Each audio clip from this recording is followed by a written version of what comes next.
Finding a reputable business.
Hello.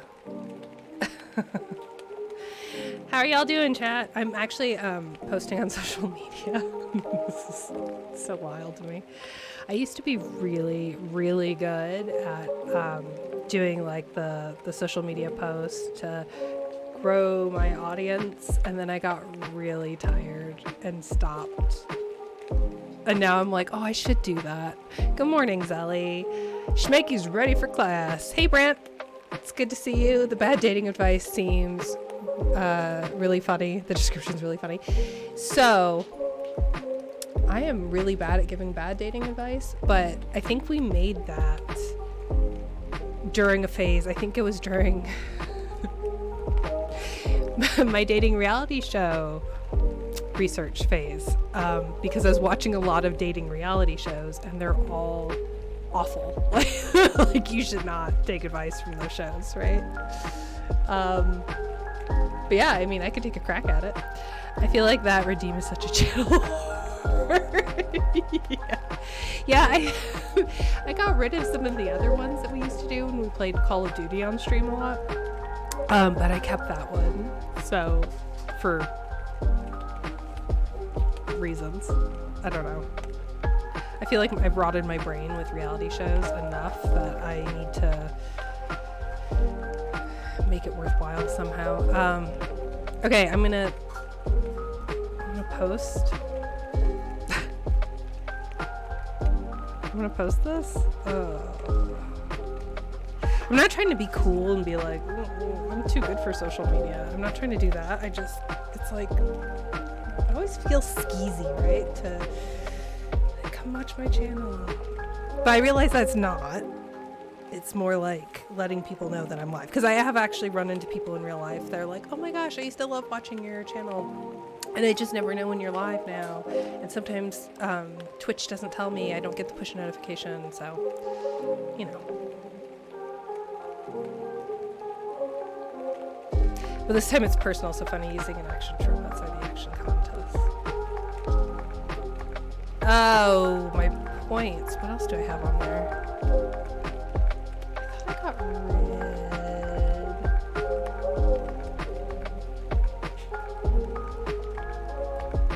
Yeah. Are you talking about a point redemption? What are you talking about? I don't know. Anyway, hi, welcome. I'm playing a spooky game. Welcome to my channel where I post on social media instead of playing video games. What? Hi, welcome in. Okay, so I have a list. I'm not kidding. I have a list on my desk of games to play. However, it's actually like a 2-page list. Oh, I can cross off another one because we did play at Dead of Night. Now, I'm not playing a game that was recommended to me. I'm playing a game that was recommended to me on TikTok, but not on stream. And I know a lot of you don't like horror games. So why am I playing a horror game? That is a great question. There's like 3 reasons. Okay. One, it met my qualification. It's not actually on sale. It was only $10, and that's like the cost of it. But it's nice and cheap. So I did my taxes this year. Guess how much money I made on Twitch in 2023? I want to give chat a chance to take a guess. I just did my taxes, and yes, I have to be taxed on my Twitch income. I want you to take a wild guess, like all inclusive. Like this is from my official Twitch tax documentation form. So this includes ad revenue, this includes subs, this includes cheers. Zelly, $3 and dog treats. No, I'm kidding. I actually didn't include the dog treats because that's a gift. I don't have to include that. It was either, now 3's in my head, so I may be slightly dishonest because I can't remember if it's $63 or $68. But for like an entire year of streaming, like I really want to be transparent about like the money I make. And I'm obviously not doing this to make money because I would not be able to afford to eat. I'm doing this because I love to. I love hanging out with you all. I love playing games. But at a certain point, the economic reality and logistics kick in, right? Like I cannot be buying $60 games every week because I will never recoup that cost. And as much as I love video games and as much as I think game dev should eat, there's a certain reality that, I have a child and I have other bills and expenses. So one of my New Year's resolutions for the stream is to try and be a bit more frugal on the games that I play. And part of that is playing games for longer, like completing games. I want to do that as well, but also trying to not purchase super expensive games unless I know I'm going to like sink time into them, if that makes sense. Just because of the logistic realities. Gross income, that sounds like the week I drove for Uber. And about broke even after paying for gas and such, right? Oh wait, should I have joke answered 69? Nice. We did have a good boy point redemption, so I'll do that. We finished, Zelly, by the way, $68 in a bag of dog treats. It's worth it, right? So to finish up that conversation, chat, I don't want you to feel some kind of way about this disclosure. I disclose how much money I made on Twitch because I think it's important for research purposes. I think it's important that people realize that you can't just like start a Twitch stream and get rich and famous, which shucks. That was not my goal with this. I also think it's important, that I do this because I love it and not because it's like supplemental income for me, right? Like Twitch is always a net loss between the equipment costs, the game costs, so on and so forth. But game devs got to eat, love paying for games, not complaining about that. Okay, so the second thing, I got to finish a thought before I do the doggy treats, but I'm going to keep holding the doggy treats so I don't forget. The second reason I picked Escape the Backrooms is because it came out in 2022, something like that. This game became viral on TikTok, and whenever a game is viral, I always like to see what it's about. Like what about this game in terms of gameplay analysis makes it go viral? Is it because it's awesome and it's super great? Is it because it shows really well on social media? Is it because there's like a meme associated with it? Like what is it about this game? So I will be thinking about that when I do the analysis. The third reason is because we've done like a string of puzzle games, which is awesome. Love it. We've done a string of walking sims and narrative simulator. Well, we had Firewatch, but I feel like we've done, maybe I just played some off stream. I think I've only ever played Firewatch on stream, those walking simulator. But anyway, we've done these different genres, which are phenomenal. Love it. I play a lot of horror games because I'm a scaredy cat, and because I think they're some of the best examples for how to effectively use biometric equipment in user research. So we hadn't played a horror game for a while, so I wanted to do that. Okay. Does that make sense? Oh, also I was like kind of feeling burnout. So mix this up. How expensive was Manifold Garden? It wasn't. like very expensive. But I was a little bit, I don't want this to sound mean in any capacity, because the games on my list, we have Pentiment, which looks freaking amazing. I love the art style. Then we have Manifold Garden, which looks awesome. Love it. We then have Cocoon, also looks awesome. Love it. I just didn't feel excited about any of them. So Shadow of Doubt, I was like, oh, maybe we should do a mystery. That one, or I should say Shadow of Doubts. It's plural. That one was pretty intriguing. I almost went for Shadow of Doubts just to have something different, to take a break from the puzzle games for a second. And Maquette. Yeah, I think Maquette also looked really good. So I just didn't feel in my core excited for any of those. And it's not that I will never feel excited for those. I just think I'm experiencing some kind of weird burnout. So that's why I didn't pick those. They are still on the list. They will get played, but I want to play them when I feel excited to play them. And so when I was thinking, like, what would be really exciting for me personally to play right now, horror as the genre came up. So that's what we're gonna go for. The jump scares, right? Yes, mix this up. I think we're gonna have a lot of jump scare discussion today for Escape the Backrooms. I've only seen Backrooms videos on YouTube. I bet it shows really well on social media because of jump scares, and because of the like stress of it, if that makes sense. Hi, Krizar. It's been a while. What games trigger the excitement? Right? Yeah, right now it's horror just seemed appealing. You know, it's like when you're ordering Grubhub or Uber Eats, or like you're going out to eat and you're like, ugh. Cheeseburger. I mean, okay, unless you're vegan then, or vegetarian, then that probably doesn't sound appealing. But, you know, it's like, oh, I just don't feel like a cheeseburger. It doesn't mean I'm never going to eat cheeseburgers again. Cheeseburgers are awesome. But just like right now, I really feel like insert other food here. That was my feeling toward puzzle games. Oh, Only Up triggered the rage. It was popular a bit similarly. I don't know Only Up. Okay, here's another. Dang it, my list is growing. You know, part of the reason I also shared the $69 thing is to have reasonable expectations. It sounds horrible. Like, I'm doing this for the love of it. If I were doing this because I got paid the big bucks, I would go through and play each game, you know, in order. But I'm going to add Only Up. So this list, I will play them, but only when I'm excited to. Okay, let's do the dogs. Schmanky just cheered 100 bits. Thank you so much. I appreciate that. That gets me 100 bits closer to the next game. No, I wasn't trying to beg for money either. You'll know when I beg for money because I have no shame or dignity. I'm an academic. I have to beg for money all the time in terms of grants. I will just straight up feel like, for only this much money, you can support a researcher. So, Zelly, I've been feeling like that towards a lot of action games. I feel your pain, right? Yeah, action games are great. They're like cheeseburgers. You just sometimes want something different. So this is Pizza Heart. I wish, hey, I will literally beg for this. If you know a dog treat company who's looking to sponsor a Twitch streamer, this is me begging. I will take that sponsorship. 1000% I'll take that sponsorship.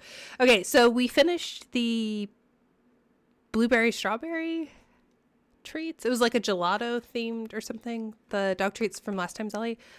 We finished those yesterday because my toddler recently learned, we're working with her in being nice to dogs, and so we taught her how to give treats to the dogs. And so now the dogs are very keen on the toddler. They were pretty keen on her once she started dropping food like that. They were like, what, a human can just like shed food as they move? This is awesome. So they already liked the toddler, but now I think they hit a new level with the treats. So we finished off that bag. So this should probably, it's cheese and bacon, so I think this will appeal to Atticus's tastes a bit more. So thank you, 3Aki, for the good boy point redemption. And we'll switch cameras real quick. Oh, let's see. Can I move the camera a wee bit so you can see? Yeah, there you go. There's Atticus. So this is what the treat looks like. It's the same shape. It's like a bee, same as last time. And I will give one to Jack, who's on the other side of my chair.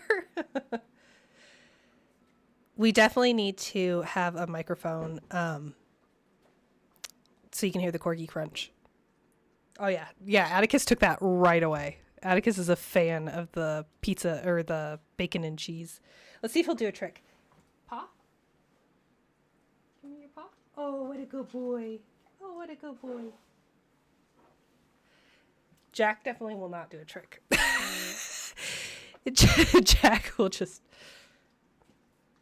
stare at me and be like, what do you want from me? I'm cute. You do really enjoy horror, though. Live your best life. But if you get sponsored, Zelly can't send all the interesting treat flavors. That's true. That's true. There was a girl who made friends with crows because she used to drop food by accident and then started doing it on purpose. Then she became Crow Girl. That is my goal. That's my absolute goal in life. You did Superliminal before I started watching. Its horror appearing chapters retroactively hilarious. Why is it hilarious, Brant? If Good Boy didn't have a cooldown, I do it every time I see Zelly in chat. Hi, Lone Jedi. How are you? Okay, let's do my cozy scene so we can watch the trailer. If that works. I don't know if it's going to work. What if I do that? Oh, I don't think it's going to work. I'm going to do this. This scene's better. Okay, so if you are new here, welcome. Whenever we start playing a new game, I always watch the gameplay trailer because that lets me know what marketing, at least, wants to show people about the game. So when I head into a new game, I typically, although there have been notable exceptions, this would include, so I've seen a few TikToks with Escape the Backrooms, but I didn't see TikToks that were expressively horrific with Escape the Backrooms. And in that sense, I mean, I didn't see TikToks in which there's like a monster stalking someone. I saw TikToks of people like going through, almost like when we played Exit 8, if you remember back, gosh, when was that? January?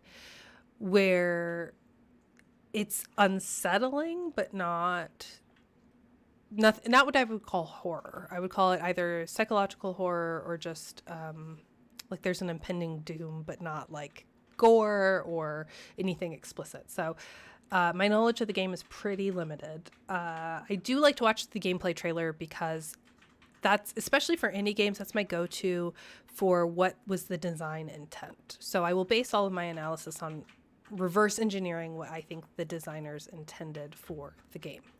How do I know what the designers intended? I don't. It's all supposition, but part of my supposition comes from gameplay trailers in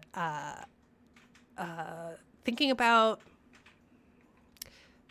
at least marketing, right? I can't say for sure that this is what the designer intended, but at least the team said, hey, you know what, when we market this game, we really want to reach this particular audience who likes this particular type of game.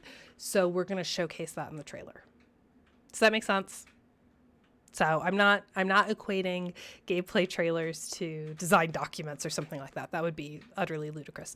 But at least thinking about the types of players that they are trying to attract or the types of promises they are making to players through the trailer. I mean, that's what a good trailer should do. Does every game have a good trailer? Absolutely not. So who knows?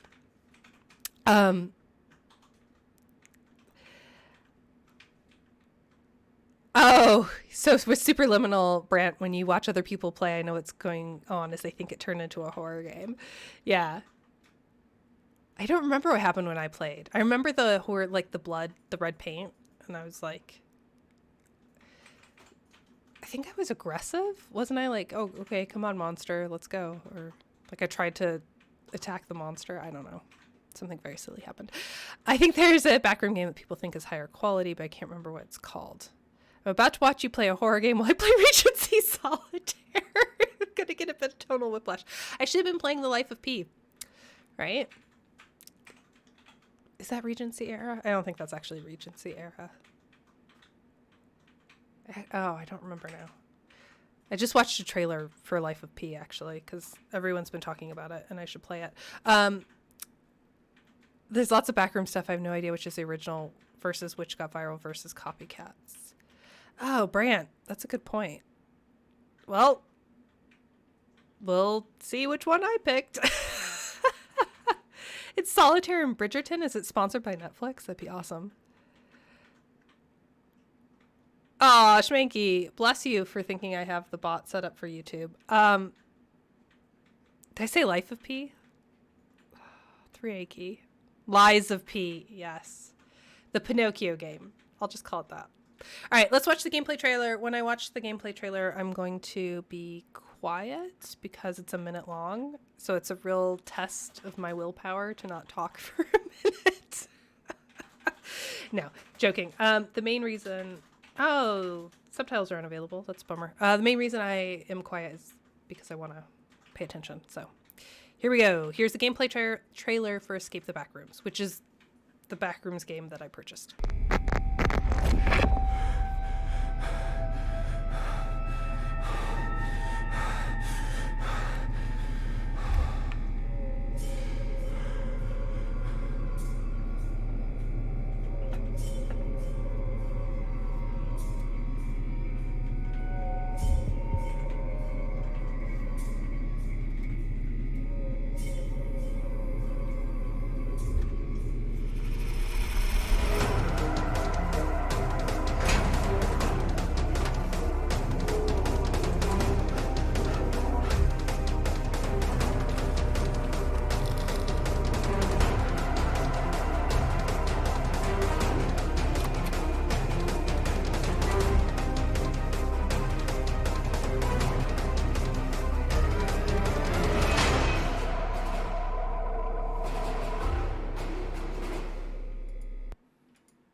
Well, I mean, that explains why there were no subtitles, right? Because there's no talking. Okay, so something that occurred to me in the gameplay trailer is that the bottom left had the VHS recording, like you have a camcorder, which reminds me of Don't Scream. Remember when we played that game? So is this made by the same company? Let me see. Also, I can get you a YouTube link in a second since I'm on YouTube. How do you link people to your channel? I think it's linked below in like the About Me description.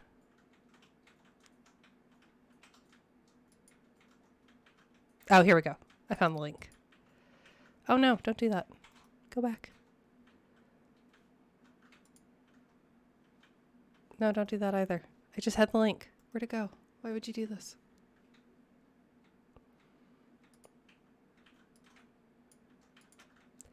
Why does YouTube make it so hard to copy and paste your own link?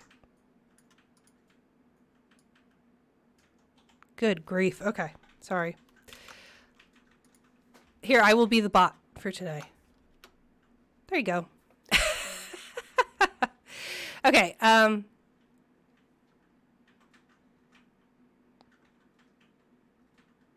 Liza P includes your P in gameplay, and I can't imagine that was accidental. Oh, mix this up. That's an interesting choice. I'm actually going on the store page of Escape the Backrooms. Whoops. Okay, it was made by Fancy Games. Let's look at Don't Scream, right? That's who is that made by? Store page. Jour and Joe. Okay, so that's interesting. It's not the same developer or publisher. Huh. I wonder why. Like, why is that a thing? Why? It's 1991 as well. So, like, the year is the same. That's so strange. What's the trend there? I don't think I know. Okay,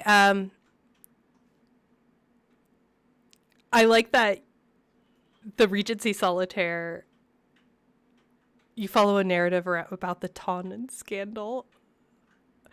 3AK, I hope your comment was in reference to Zelly's. Scary already. Lots of people find the inclusion of visual monsters in Backroom game annoying. I think the original Backrooms creator doesn't have any scene monsters. I'm not sure, though. Interesting. Analog horrors in vogue. Yeah, but the same year. I think they're both leaning into the same tropes of these types of copy pastas. All right, well, let's see if it's derivative. Okay. Oh god, this is a VR game. Okay, so I just got a prompt. Here, I'll switch scenes. I just got a prompt when launching to launch VR mode in Steam VR. So, which is fine. I'm not going to play it in VR, obviously. I don't have the stream set up for that. That may impact how we experience the game, though, if it was intended to be in VR. I get scared very easily. The scary already comment was from the trailer. Okay.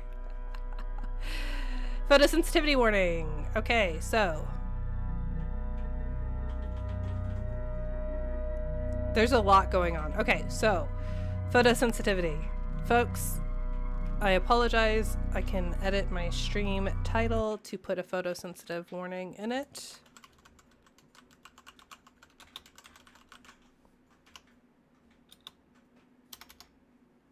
Which I am doing right now. I will put that in the title. Apologies if you are here and you did not realize that there is a photosensitivity warning. There is.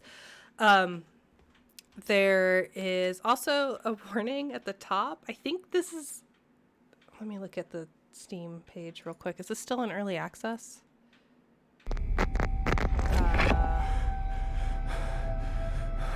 Yes, this is still in early access. Okay, so...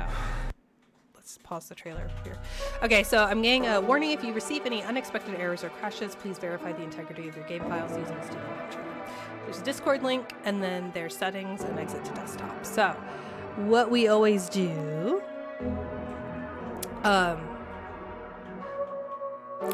is look at the settings. In the case of Backrooms, there's also a lore explanation that the company is exploring Backrooms to try and understand it better. So canonically, they record stuff for research. Oh, that's pretty cool. See, I'm scared by the menu. Oh, don't be scared. We're gonna be fine. Here, we can all hold hands. Grab my hand. We'll be fine. Mom's here. You want to know what's scary? Hearing your child cough. Which is, like, we have the luxury of that not being... I mean, it's a little scary. No one wants their kid to get sick, right? But like 100 years ago, that would have been terrifying. Now it's just like, oh, great, what cold am I going to get? In fact, I have a cold right now for my child, but none of us have a fever. I tested negative for COVID. I'm sure it's just whatever, lurgy from daycare. Their game must corrupt a bunch for some reason, given the warning at the top. Yes, Brant, that's exactly what I was thinking. So this is early access, but... How early? What's this team like? Okay, let's go to settings. I should also start off. We're like half an hour in. This is a great time to do my introduction. Hi, I'm Professor Ashley. Thank you for watching my channel today. I am an actual professor at the University of Utah where I teach people game design and user research and a bunch of other fun, cool stuff. So on my channel, I do gameplay analysis, thinking about design. I also do user research, and I do something called a think aloud method or think aloud protocol. A variation of it. I don't have a moderator here, right? It's just me. But what I do is I narrate what I think the game is asking me to do. I also have biometric equipment set up, including my eye tracker, and I have a tracker for the eye tracker for how many times it's fallen over. I think, so the eye tracker hasn't literally fallen, but I think my chair is at a different height and it's having trouble reading my eyes. So I just fixed it and that should be fixed. So that purple dot that you see around the screen, that is my eye tracker. I also have a heart rate monitor attached to my chest, which I don't know if it's... If you are a person who wears a bra, the heart rate monitor actually, like the bra can interfere with the heart rate monitor, so I have to check it. It also depends on your body shape and size, which is pretty fun, because the heart rate monitor instructions are very, like, for an average size body. Hold on. I have a book that talks all about the problem with saying that. I'm currently reading You Just Need to Lose Weight and 19 Other Myths About Fat People by Aubrey Gordon. Here, it's still on my desk. And so there's like, once you start seeing sizism, you start seeing it everywhere. Okay, so my heart rate tracker should be good now. Cool. Let's see if my eye tracker falls. Video. We have the ability to go into window mode, which we will do if we get a bunch of errors, which so far I think we're good. Those settings looks fine. Mostly when I look at settings, I'm interested in accessibility and controls. Oh, this is interesting. You can actually find out quite a lot about design and what the team cared about, looking at some options here. So, voice volume. My voice or someone else's voice? Footstep volume, entity volume. So we know there's going to be entities. There's a UI volume.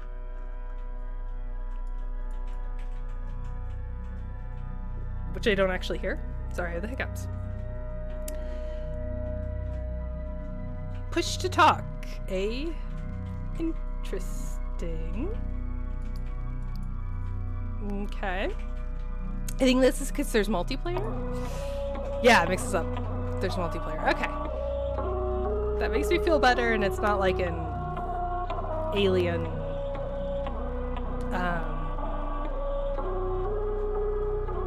What was that game called?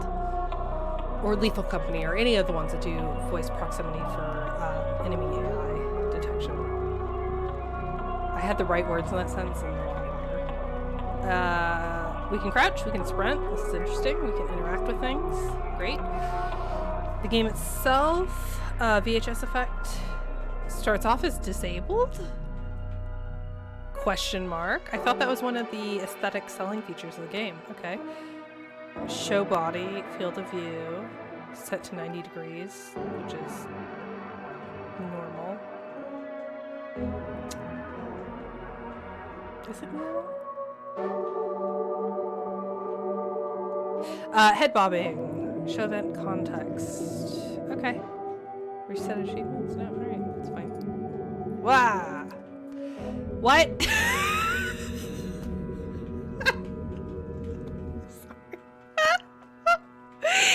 Hey fam, quick UI lesson for today. If you're gonna put a button in the upper right corner of your window that has an X, people are gonna think it's close, which is up here in the upper left. So maybe move restore defaults to literally anywhere else than here. Maybe just swap them. Restore defaults could be up here, right? Okay, cool. Yeah, exactly, Brant. A close like X does reset. Yeah, that's great usability. Kids are constantly sick, it's true. Important context is the Backrooms creepypastas are one of those community-written canons, a great example of collaborative horror fiction. I did not do my research before this. Thank you, Zoe. Sorry. I'm trying to get a tissue. Does my tissue box green screen? No, it's just blue on the bottom. Okay. I apparently need to do some research before this. But it definitely leans heavily into found footage trope. Are there YouTube videos like that are in the creepypasta? Is this predominantly a written creepypasta, or is this a visual/film flavor of creepypasta? Do you know what I mean? You know how there's like the special containment report written creepypastas, and then people started making YouTube videos as though they were also special containment, like found footage, I guess. Okay, I have high blood pressure, probably because of the med I'm on from anxiety, or the anxiety itself. And the doc's like, have you considered being thinner? Makes us up. For real though. Like, the book is super affordable. I think it's like $20. Most libraries also have it, but you can listen to the Maintenance Phase podcast, which the author of the book also runs, that talks about essentially bad science and assuming that there's a causal relationship instead of just a correlation between certain illnesses and diseases and weight. So yes. There's literally a YouTube movie. Oh man, the whole thing was spawned off of a high school video. Okay, well, I hope those high school students got some credit. All right, we ready? All right, remember, hold hands. Mom's here. It's fine. Actually, I'm gonna blow my nose super quick. I'm so sorry. Like I said, I caught something from my child, so hold on.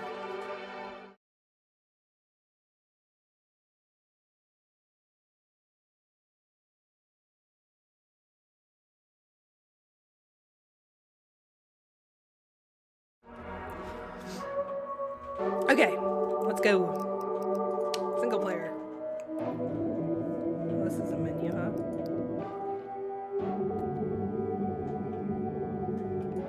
Oh, cool. We can name our save.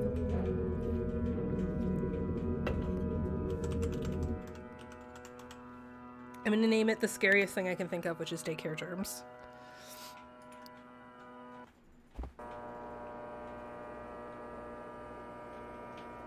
What is this place? I need to find a way to get out of here. I thought there was voiceover. Oof. Hey, how's that frame rate treating everyone? The mouse control is such that I feel like if we have any kind of frame rate whoopsie daisies, we're all gonna be very sick. Okay. That sucks. The lights are very loud. My footsteps are quiet in comparison to the lights. So if there's... I think I actually do... Good. I can mess with the audio options here. I'm gonna have to turn the ambience volume down. If there's audio used at all for... Well, is that ambience or is that sound effect? That's ambience, right? Yeah, that seems lower. Okay, if I have to use my ears at all in this game, I don't have any.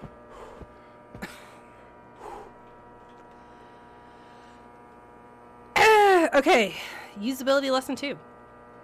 I was gonna say I can just sprint forever because I have no stamina meter, but no, I cannot. In fact, sprint forever. I can sprint for a very short time, approximately 3 blocks.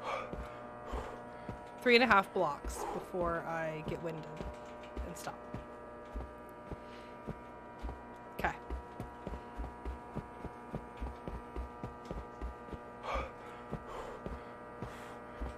It looks like the wiki says it's older than the video, but the video is what popularized it. The creepypasta is older than the high school video. Okay. Good to know. It's surprisingly fine-grained volume controls. I assume they work. Yeah. So, I think it's forcing me to go into the dark, scary place, which is fine. Here's the thing. Dark doesn't scare me. Sure, there's stuff in the dark, but like what? Are they gonna attack me? Cool, then I don't see it, so I'm fine. I can just die in peace, which is honestly better than probably what would happen in real life. So, joke's on this game. I can... Oh, the crouching's very bad. Look at my shadow. This is horrible. Why did it start with the VHS off? Like, isn't that the whole... That's the whole point of the game, no? Also, this is procedurally generated. Yes? Did we establish that? Okay, so here's the thing. You have a visual focal point. You have something to draw me over here. And you're going to put me in a very vulnerable position, which is crouching to try and interact with something. That is a perfect moment for something to appear behind you. Like that, even with procedural generation, you can program in those event trigger, right? Oh, did I miss this? I feel like I missed this. Okay. That thing doesn't want us to escape. Oh, that's the boogeyman. Okay. That's very E.T. looking. Fix it. So there's a ladder that we have to fix to get up to the air duct exit. Okay. Okay. Can I just die in peace is such a quote. Hi, Vipers. I wonder if there'll be swimming pools. I like those Backrooms videos. Schmanky.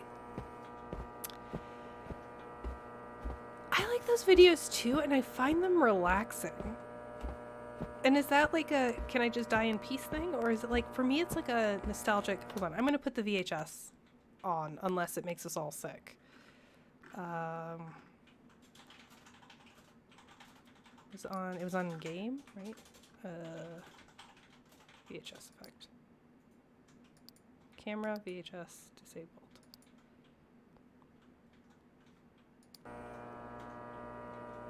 Oh, it has that displacement. What's that called?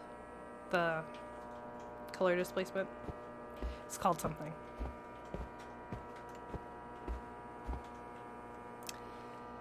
Okay, we already went to the back of that room, right? And there's like nothing there. Chromatic aberration! Yes, Vipers! You're on it today. Gold star. This would suck to play in VR. I would be so nauseous. You're a chromatic aberration. It does sound like a 5th ed D&D monster, right? Chromatic aberration. It makes less sense to have visual distortion when we're playing it rather than watching a recording. What happens if I put VHS mode on?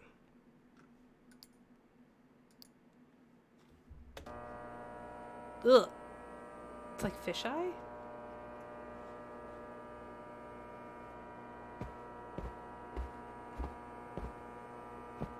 Is this better or worse?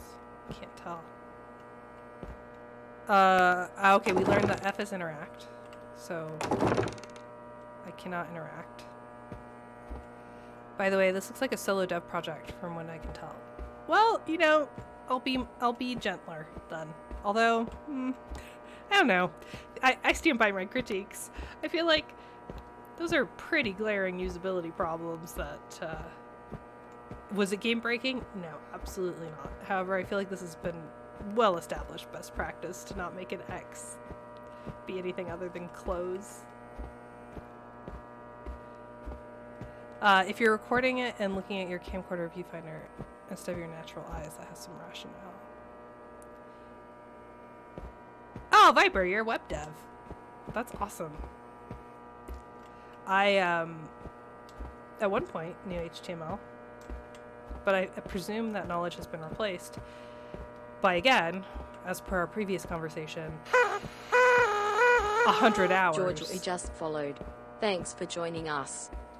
Of watching reality television shows. Thank you so much for following. That's really nice of you. Welcome in, welcome in. We're pretty nerdy here. It's made by a programmer, so this is classic programmer art. What do you mean, Zelly? What do you mean?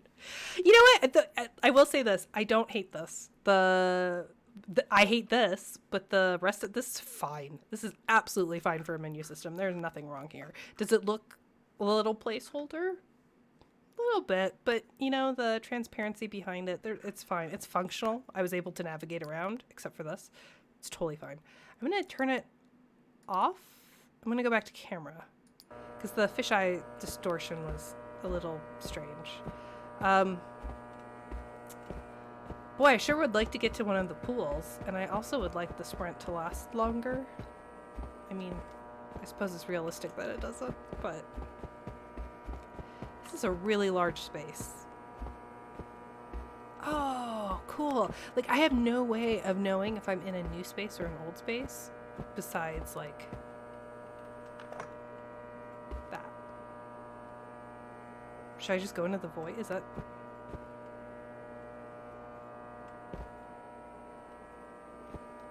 Is there a flashlight? My anxiety's going up. Do you see my heart rate? Okay, my heart rate's fine. My anxiety's going up because design-wise, we have our goal right there, right?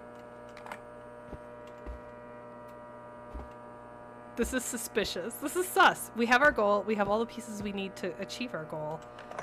What conflict is there? What obstacles are there to stop me from meeting my goal?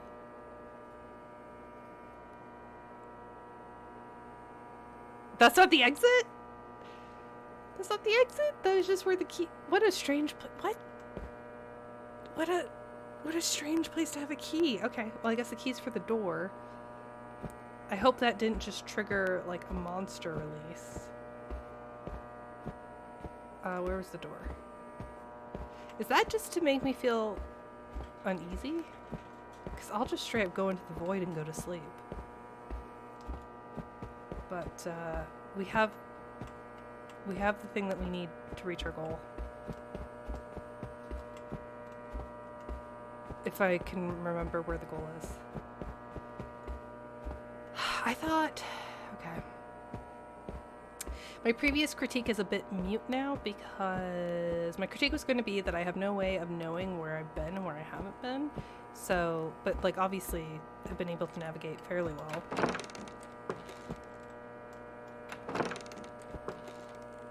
I can't close the door? That sucks. Use Q&E to balance yourself. Oh, I'm in a tutorial. That's why there's no monsters. Oh boy. Whoa! Let's hope it saved. I swear to God, I'm going to quit this game right now if it didn't save. I swear to God, I will rage quit.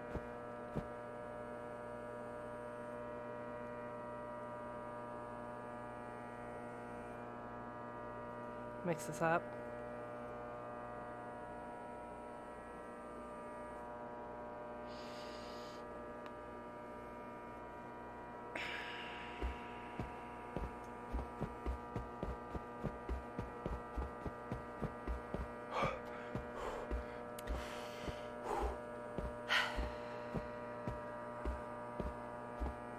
I fell down, yes, but I thought I died and restarted.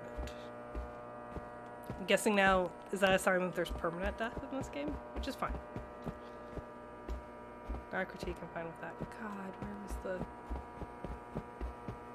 Okay, so I guess that means I don't have to find the pieces in the key. But I need to find the door again, if this is the same level. Maybe this is not the same one. So I thought the Q&E, I didn't realize as soon as I stepped on there, on the platform, the plank, I would lose balance. Oh. This was procedurally generated. This isn't procedurally generated at all. Okay. So this is a totally new level. Oh, I was probably reading a different game.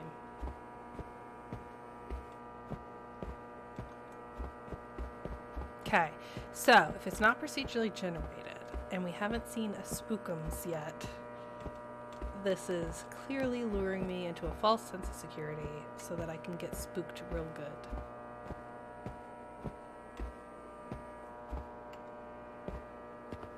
Can I open the fridge? No. Okay.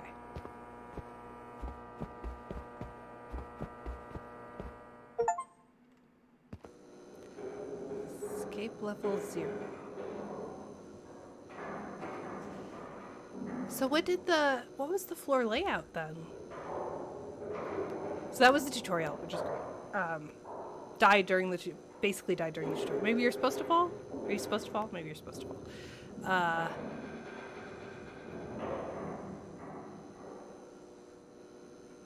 I'm not sure.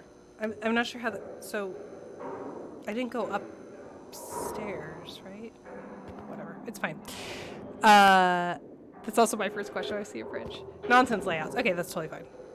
The countdown till Spookums has begun. Oh no. There's some rattling going on that I don't love. And I can interact with this.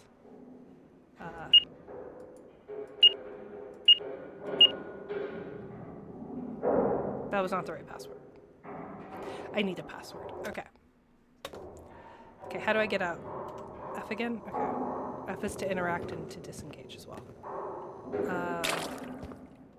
That scared me. The puddle scared me. It was a very puddly noise. Okay. There's some cars. Wait, were the lights flickering before? Yes, okay. I just didn't notice. There's a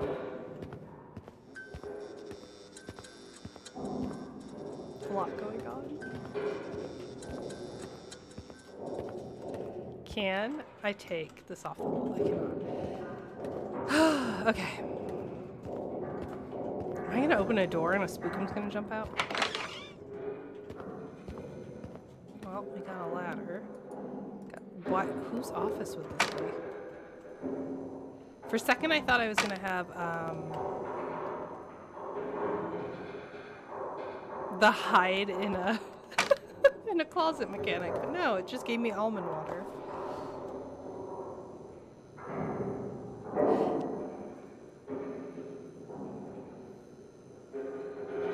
I am now holding the almond water.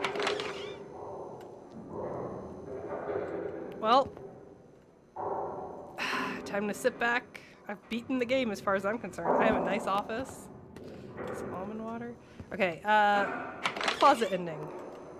So, it gives you sanity.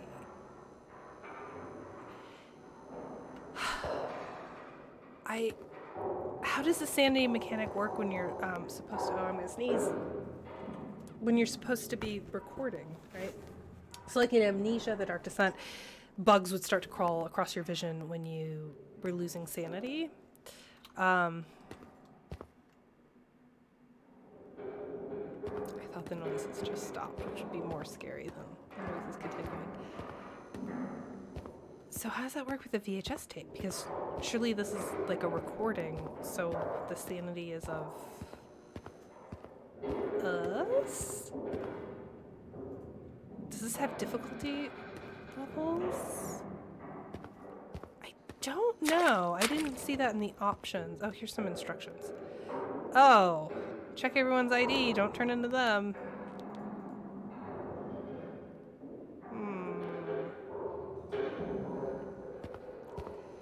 Well, I guess I'll go in the tunnels, which is where the noise is coming from.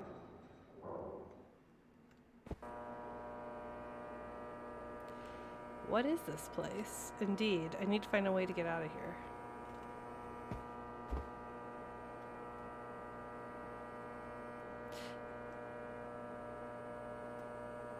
This is... What is this? This is... Drop a rope down first.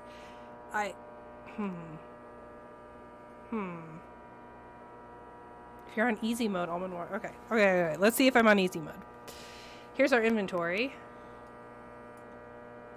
That's super helpful. Thank you so much, Jorda. And do that.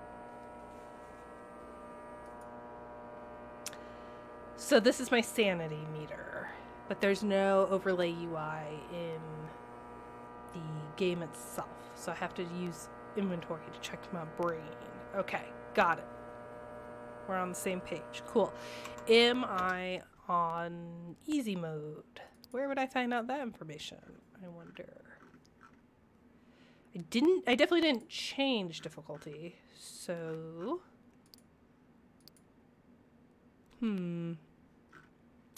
Oh, Dan Servo played this? That's awesome. Jedi, I want to go watch that playthrough. How do I use an item? Okay, left mouse is doing nothing, right mouse is doing nothing. F is interact, that does nothing.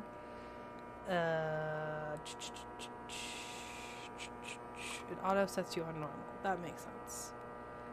Pull your teammates out of lower elevations, that's fine. Okay, so that's on a hot bar, so would that be like number 1? No. Sexalia! Everyone's favorite librarian. What's going on? What other keys? E? Nope. Fall down. I'm racking my brain. Z? No. X? No. F was the interact key. Hold on. Let's see. There's controls here. Crouch, sprint, lean, right, lean. Oh, left mouse button. Well, I'm doing that. I must not be doing that at the correct spot. Oh, I hold it down. What is happening?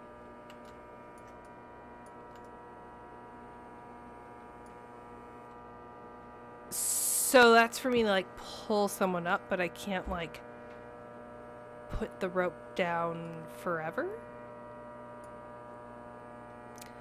This ain't Texas. Ain't no hold'em. Yeah, I feel like I'm at a rodeo. I'm just lassoing a friend, and I don't have friends. Okay, so I'm gonna go back to my inventory. I'm just gonna put all that stuff in my backpack. So I think that's where I was before. So I'm gonna go where the smiley face is, because why would a smiley face be bad? Ah, maybe it only works multiplayer. That would make sense. Oh, my ear. Okay. There's the nasty puddle. So I did, in fact, come from... Wait, there's a nasty puddle by the elevator.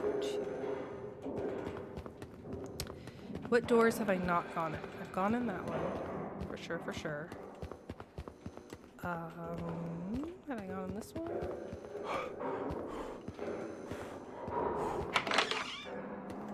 Ooh. Is there more almond water? Aw, yeah!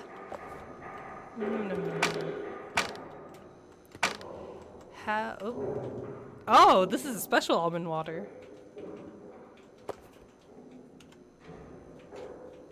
Keep hitting B for backpack.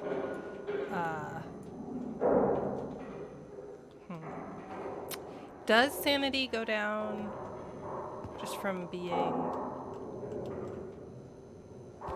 in the dark, or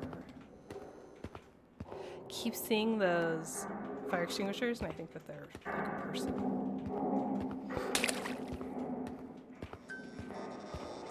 I also jump every time I hear the puddle. Almond water, Bethesda edition. Yep, in the hand.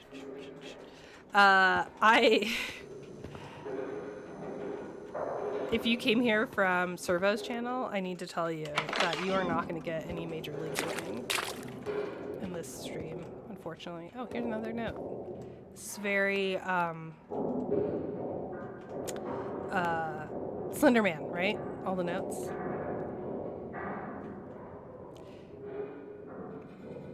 Oh, this is the code. Okay, so this is the code on the elevator, right? This is the keypad. And then we have SUV, sedan, SUV. So SUV, sedan. That's a truck. Crap. So there must be another door that I need to get to. SUV, sedan, so red. Can I? Okay, so I can't like actually keep this though. Okay. So this is not the code then, because that's truck and SUV. So I need to find a garage that has. Oh, I should have taken a picture with my phone. Okay, I can't go out the door. SUV, sedan. That's a sports car, so that's not sedan SUV. Okay. And then we're gonna go by color and not number. That's clever. I like that. I said I didn't want to play a puzzle game, and here we are. Maybe it's red, yellow, red. Thank you for taking notes. Appreciate you. Water puddles, the first nemesis. The second nemesis is my supply of almond water. Yes. It's so funny to me how it really does not matter what a game gives you. You just covet it. Like, I didn't even need to know that almond water improves your sanity. I just knew that I wanted it because the game. Oh, look how much almond water! Like, I get so excited when I see almond water. Oh, another one. I hope this isn't like a Final Fantasy game and this is like gearing me up for a boss fight, because I am rich in almond water. I have so much almond water. I actually probably need to drink one. Ah, grip it and rip it, dude. Don't. Littered? Wait a minute. Is that? Hold on. Did I just pick up? Yeah, okay, that's fine. I guess I just picked up another one. How much sandy? Okay. Restored a little bit. Almond water is a common item. That's great. I'm still gonna get that hit of excitement every time I find one. It literally doesn't matter. You don't need the ropes, you could drop them, I guess. But the ropes, I covet them. We say red, red, yellow, red.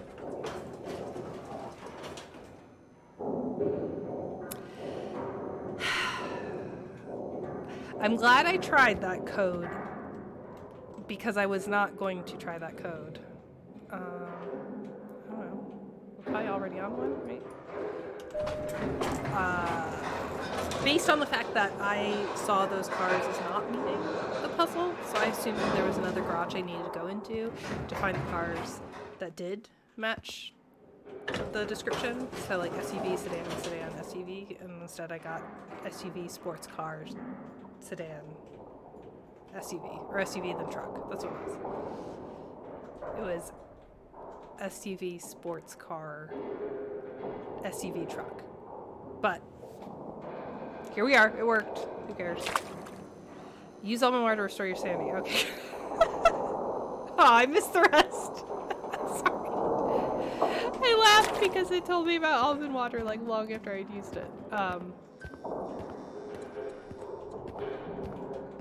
well, it's fine. Yeah, I missed the rest of the text. I'm sure whatever it said is not going to be important. I hate how localized this sounds. I mean, it's good. I just don't like it. Oh, cool. Flashlight. Another flashlight. So I'm guessing the flashlights have a battery mechanic, so I will need many. And we're very wasteful in this game, so I'll just chuck them out when we're done.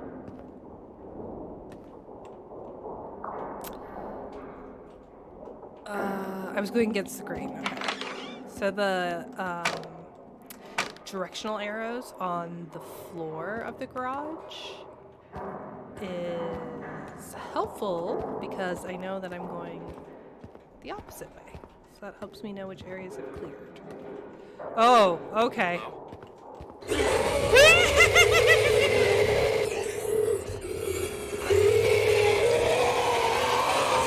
I hide? It's right behind me. Where is it? Where is it? Where is it? My sprint's lasting for a while. My sprint's. Oh, this is a dead end. This is a dead end. This is a dead end. Oh, God!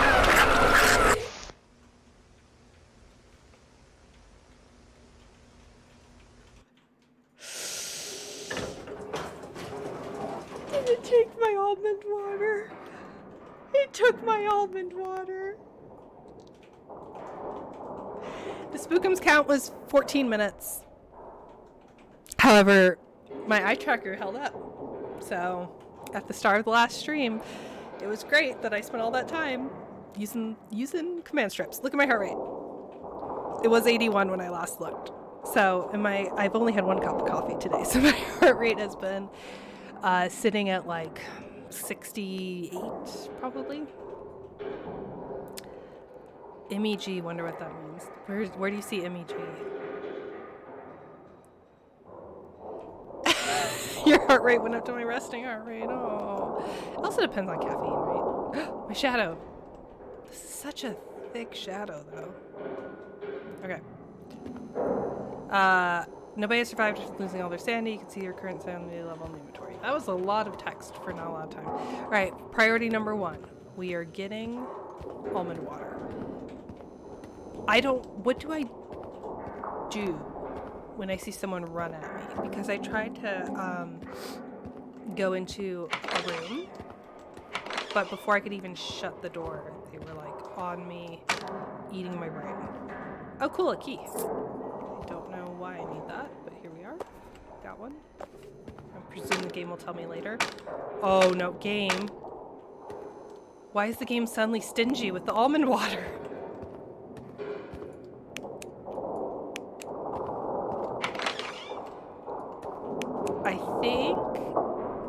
I think the game is intended to be played as multiplayer, and therefore is an interesting choice that single player is even available. The reason I say this is because I know that anyone in a yellow suit coming at me is going to be a bad guy. Unlike Lethal Company, right, where I'm like, oh, it's a friend. I have no friends. I'm doing this alone. I'm just looking for the pool level. Oh god. Oh, no. So what's the...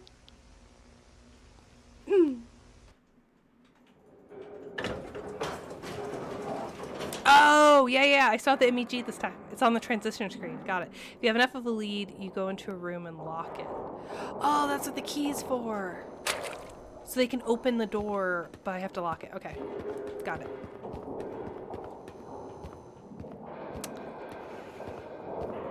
Spookums count 2 minutes. Alright. My heart rate's back at 68 though. That one was just straight up. Oh, yeah. It was all worth it. So there seems to be some kind of procedural generation in the sense that the items I got this time were different, but maybe not the levels. So I feel like using the flashlight, I don't know this, the game has not really communicated this to me, but using the flashlight maybe attracts monsters but prevents my sanity from decreasing. Because that monster came out way faster that time. Wait a minute, did I got a key here before? I didn't even look at this. It's not great. Can I Assassin's Creed my way up somewhere? Like, can I goof the AI? How sophisticated is monster AI? Could I, like, place myself on a chair or, like, in the corner of a room and have the monster AI get confused and not eat me and just be like, ah. That's my first idea. I think maybe either the monsters are procedurally generated or my theory about flashlights. I don't have a key! What do I do? I don't have a key. Did I hide from it?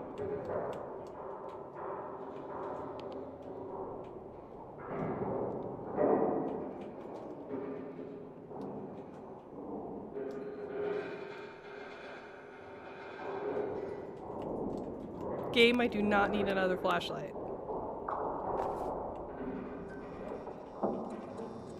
My heart rate feels way higher than 67, let me tell you. I'm so scared if I stand up. Okay, so I have a key now, so that means I can lock the door. But what does that mean? Like how, why would you do that? Oh, I have to have it equipped. I wanna what happened to the key?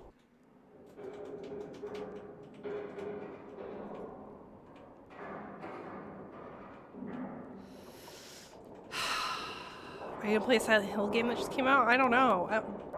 Mix this up. I don't know if I can handle it. I'm not doing too hot right now. I'll tell you what. I don't have that much almond water. Okay, so maybe I just close the door?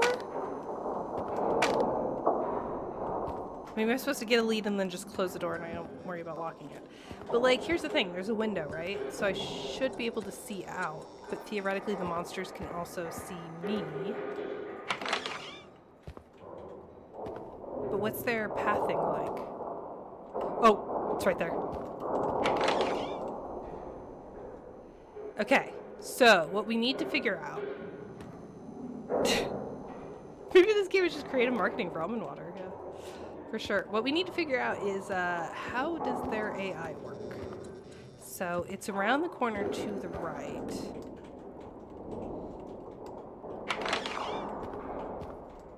See it? So it seems vision-based. I think it's line of sight. And we just have to figure out its patrol. We should be good. Unless there's two of them. At which point we're not good. Okay, here's another key. What does the key do? None of us knows. What's this? What? Do we want to open? Do we want to open this? I guess this is what the keys are for. Okay. So, coop open. There's a key there. I need a key for that. Key here. Key here. Oh, crap. So I need another key. Alright. I suppose this is what we're trying to do. There's one already in there. Yeah, I need one more key. Okay. Okay. Apparently almond water is part of Backrooms lore. Okay, hit me with it. It's vision and sound based, but he can't open doors. Perfect. Thank you, Jorda. That is helpful. There are no windows. I can't tell if the monster's outside. He is, in fact, outside.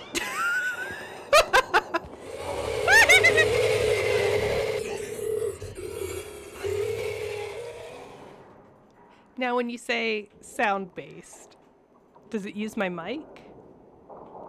I think I pushed to talk on. I'm guessing it doesn't, and it uses, like, the door sound. How long do you think we should wait? The wiki seems to imply that all the water in the Backrooms is almond water. Almond water has a sweet almond vanilla taste mixed with purified rose water. Oh, it actually responds to voice. Oh, no wonder streamers like it. Okay. That explains a lot. Okay, fam, we're gonna have to be quiet. It also responds to walking and running.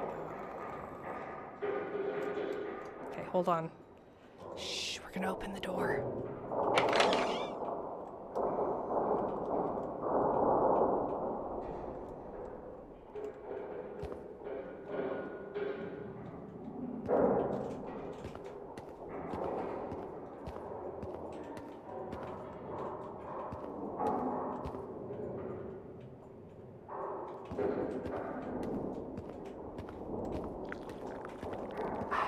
Mix us up, just redeemed stretch.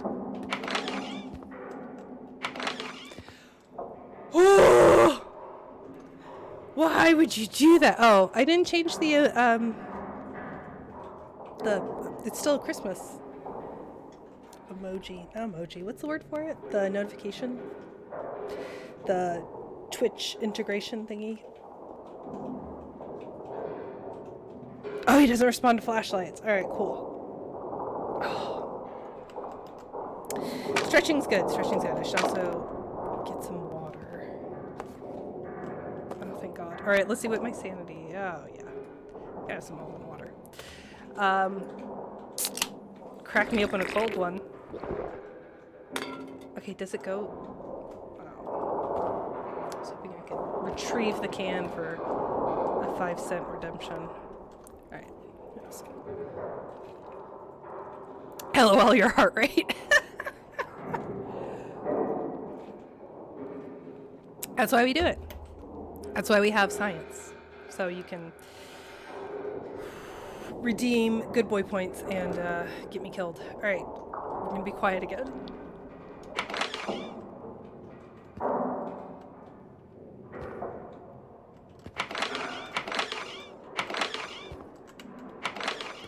The door boss is the worst. Trying to close the door behind me, like getting stuck. All right, we're looking for one. Wow, that's a lot of flashlights. Hey, procedure. I wish you could gen me some almond water.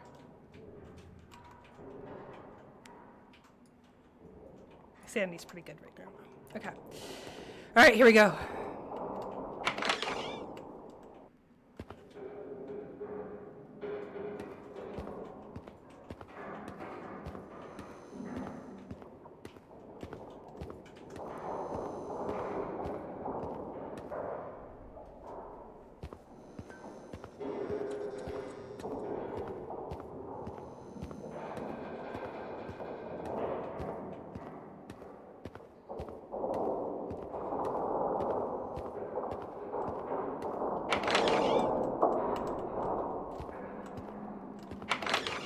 I swear I heard something.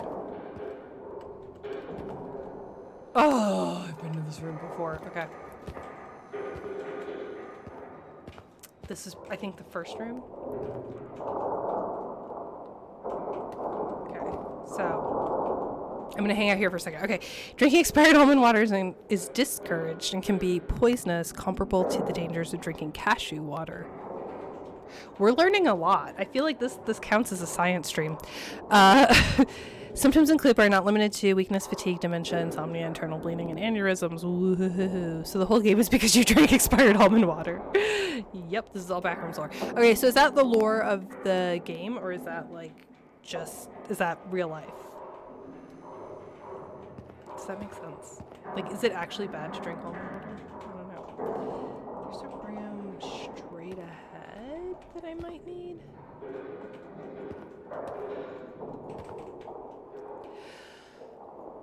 Okay, this is becoming like don't scream. No.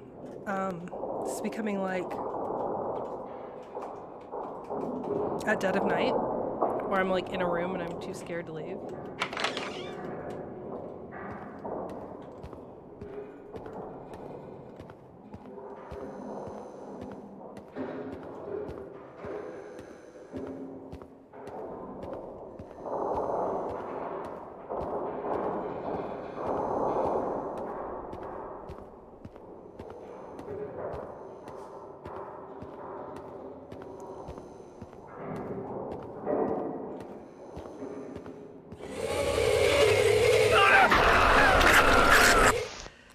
I was trying to get into the room. I was trying to get in the room. I was being so quiet. Ah. You had almond water in real life. I know it's a thing in real life, but like, could you get hallucinations from it or whatever? I also only milk my almonds. Do the puddles set off the baddie? And do I have to get all of the keys again?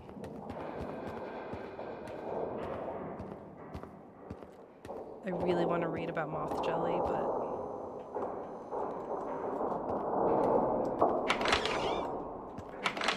okay, let's see. If we loot a key, then presumably the keys reset.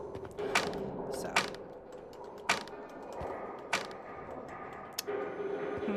don't see any keys. Don't see any almond water either. So let's grab a flashlight. Do you think? I think the flashlight might scare him.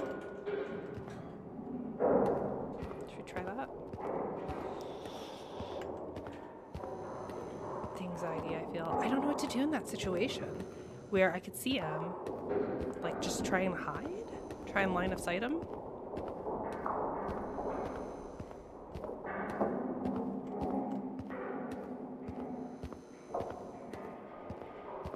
Dude usually hangs out around here. I still don't think I fully understand his pathing. But, oh man, I would have absolutely dookied my drawers if I had opened the door and he was already in here. Oh, that would get me. Okay, I'm not seeing any keys. Not seeing any almond water. Kind of light on the supplies, so Fingers crossed? Question mark.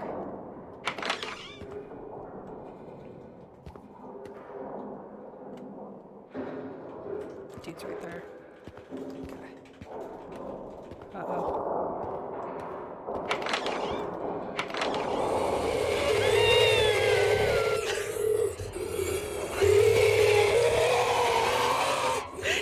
Dude's clipping through the door.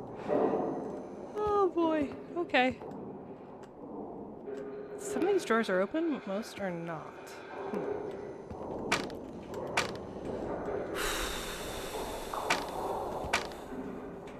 Oh, this one. Okay, so we can find out. Let's see. Key. No key. Key. Oh, that's key. Okay, so those are the keys that I brought, but I feel like they're placed in a different order. I thought whatever. Okay, it's fine. Maybe not. I'm probably just losing sanity in real life. Major Explorer Group is a large and influential group existing within the Backrooms. Apparently mushrooms also grow in the Backrooms. So are there toilets? Oh, awesome, Jared. Well, thank you so much for watching. If you're still here, that is. Have a good day, and thank you for all the pro tips.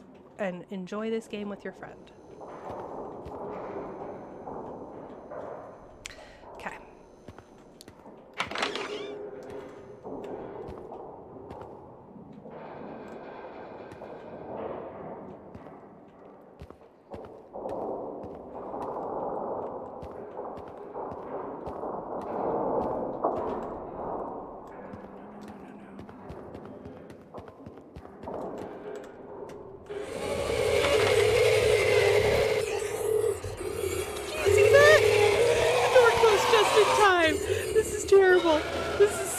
Hi, Jeffrey. Oh, this is terrible. This is so bad. Do you want more Backrooms cuisine? Absolutely, I do.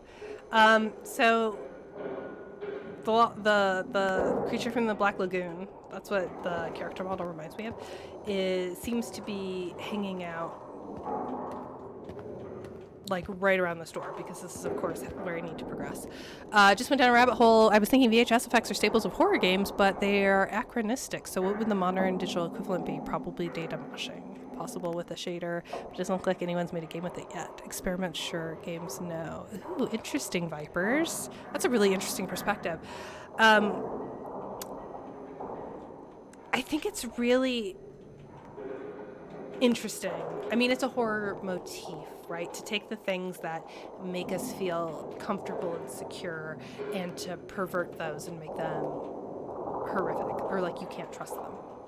So particularly the idea that, you know, if some of us will remember, technology makes us feel safe, right? So like having electric lights. We're not afraid. You know, we're afraid in the dark, but we have electric lights, so how can we possibly be afraid? It's not like the Salem witch trials where it gets dark in your house and then, you know, things go bump in the night. No, we have electric lights, so it's fine. Okay, well, in a lot of horror films and games, the power goes out. Okay, so for VHS tapes, it's like, well, nothing bad can happen to me because I'm filming it. So if I do, then other people will see this bad thing and help me, or, you know, so on and so forth. So I like the idea of perverting technology, not in a literal sense, of course. I'm using pervert as a metaphor to describe degrading it, turning it on its head, making it into something else. Yeah, I really like the idea about data moshing. That's really cool. Chocolate sludge is slimy, viscous dessert commonly found across the Backrooms. Ew. Upon breaking the seal, the consumer will experience a sudden surge of euphoria. Chocolate sludge can be located in wooden crates of various sizes and is stored in small unlabeled styrofoam cups. That reminds me of chocolate pudding. Oh, come on, really? This is annoying now because the AI pathing is just like... it's just there all the time.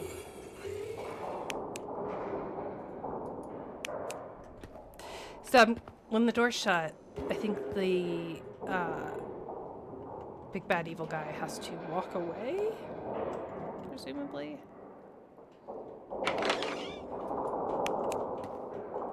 Yeah, you know, look at him go. Okay, not to be gross, But the monster kinda has a booty. Oh crap, he turned around. Yeah, he walks with confidence. I mean, I would too. He's not skipping leg day, that's for sure. Okay, I'm sorry, that was wildly inappropriate. Spookum swagger. Alright, we're gonna give it a minute. And I think actually our opportunity might be when the monster's far enough away but still facing away. Okay, so they're over there now. Let's find another room. Just looking for keys. Oh, almond water, yeah. Ah, key!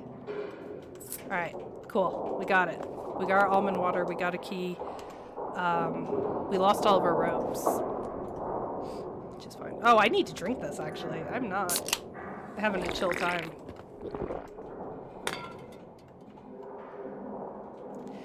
That's so strange.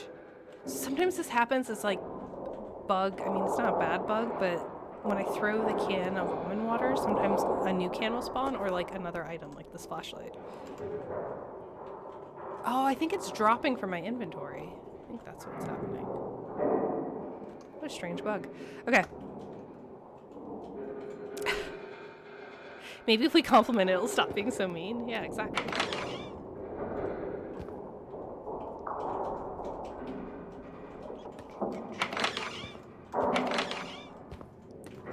Okay.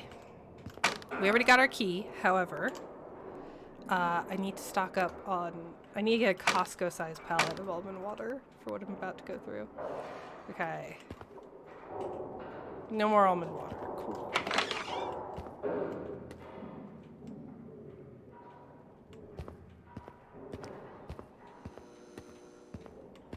Oh, crap.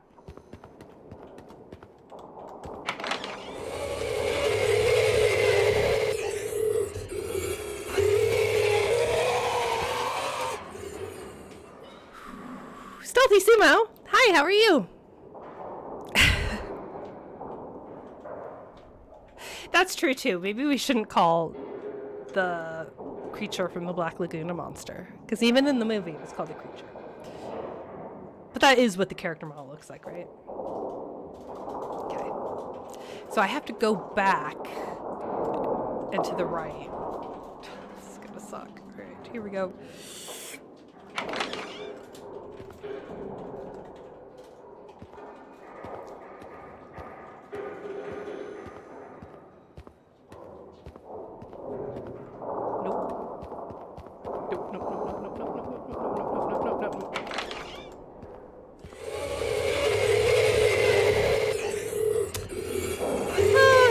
Version of almond water that can heal you as well. What? We're gonna take damage? We have health points in this game? It's a noble beverage. Okay. Sorry, I'm not making very quick progress on this.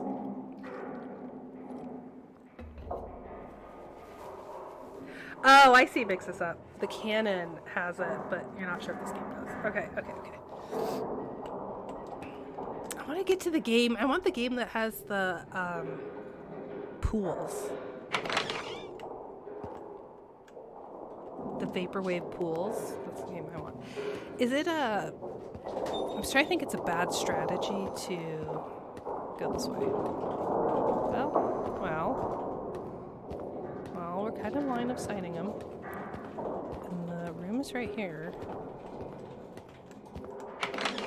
Nice.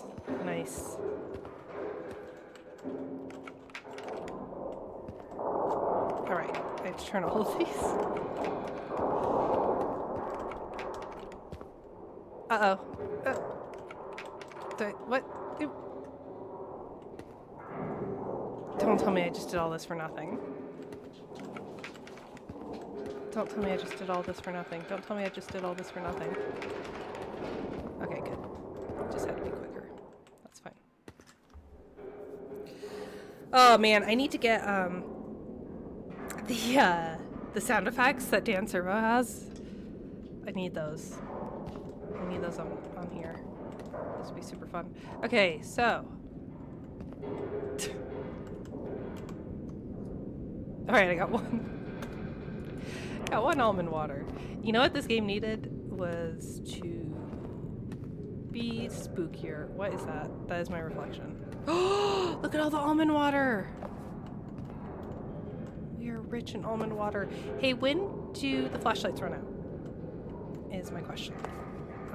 I know I'm definitely going to die in this game from sanity loss at some point, but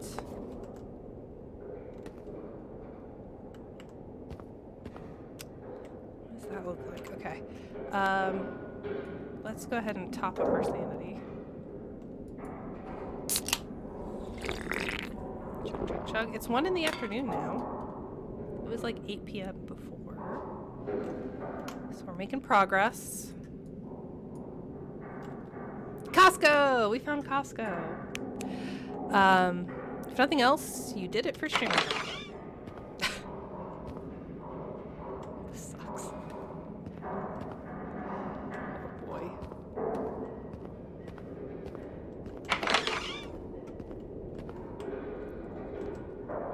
That scared me. Okay, so this exists just as an escape room. Okay. Or like a panic room.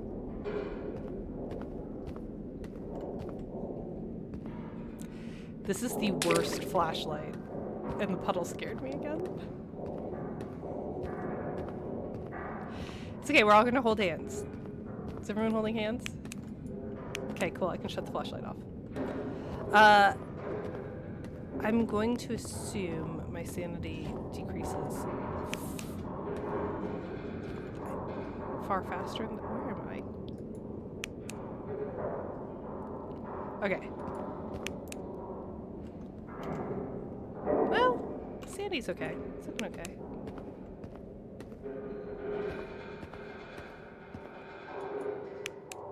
I honestly cannot tell if the flashlight's on or off. Flashlight's not doing a whole lot of anything for me. The way lighting is rendered in this game is interesting.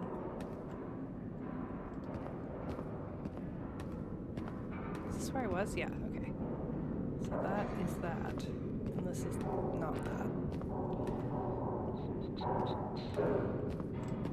Okay. Is that not the same panic room?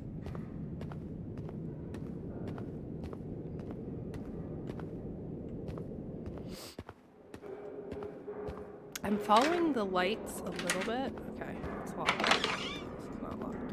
This is another panic room. Okay. Man, I hate puddles. There's so many panic rooms.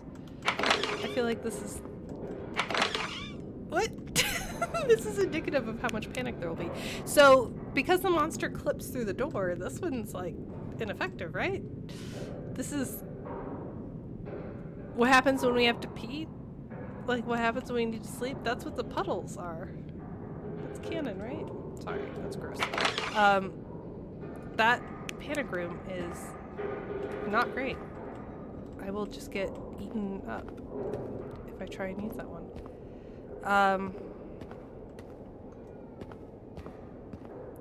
My child's getting up from her nap, which is what you're hearing. My husband's getting her, though. Don't worry. There's no neglect happening.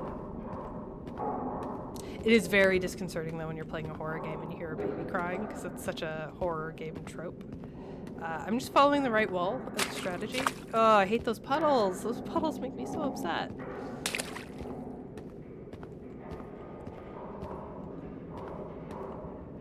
And this is... Yeah, we've been here. Okay. Going in a loop? It's so hard to tell. I'm gonna assume if there's an open door. Yeah, it's because we've been going in a loop. Okay, so maybe I have to go down. It's like a parking garage, right? I have to go down deeper into the garage. That was very dark.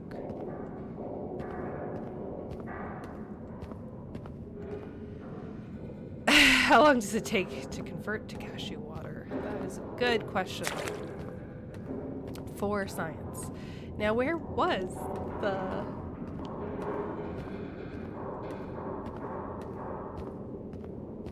Oh, here's a door we haven't gone in? Oh, okay. Well, same thing as before.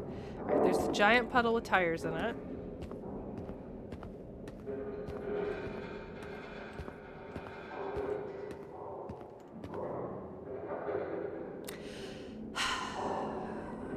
They should use the sound of fur baby crying. That's 3,000 times more upsetting, right? Or cats mating. That's truly horrific. Yeah. Least favorite thing to wake up to in the UK? Here it is. Okay. This is where I think I have to go. But it's utter darkness. Okay. Well, we found a place. Certainly found a place. Okay. Look, I'm just looking for all my water.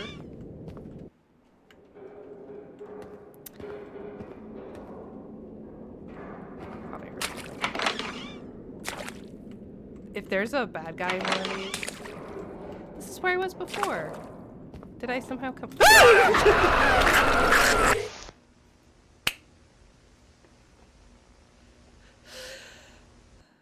Oh, that's fun. That's a good time. Found him. Got him. My almond water. Okay, gotta go back to Costco, I guess. And hope there's... Oh, good. I also need a... So is this the same... I need a flashlight. Is this the same thing over and over again? Are we doing the same level repeatedly? So I just have to keep going down and not...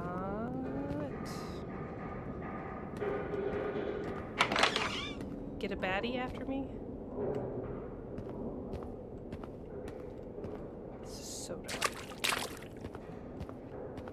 Okay, so all the doors on this level were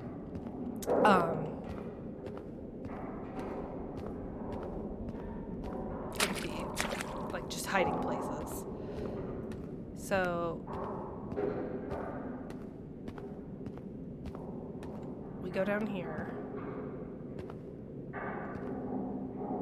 And there's a big nasty.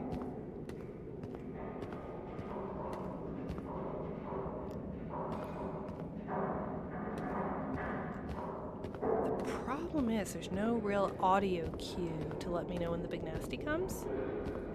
And it's really hard to see the big nasty.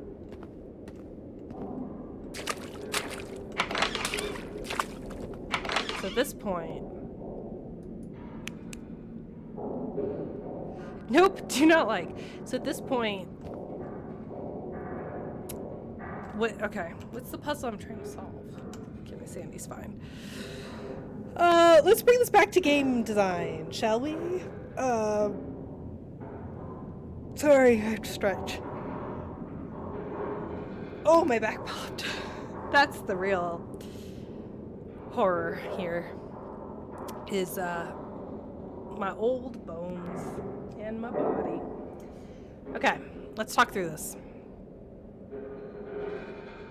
What mechanics have we seen before? We have had a environmental puzzle where we had to look at the colors of cars and use that to enter into a keypad. We have had a hide and seek, like search. We had to find the pieces of the ladder to climb and then get a key and then use the key to open a door. So in both cases we've been opening doors. The last time we had to find multiple keys and then find a door that contained another door with multiple locks. Oh, yeah, the Corgi Cam covers a time code. Yeah. I don't know if that is relevant to gameplay, though. Okay, so presumably we're looking for a door and some sort of lock. And we're looking to not get murdered by the big scary thing.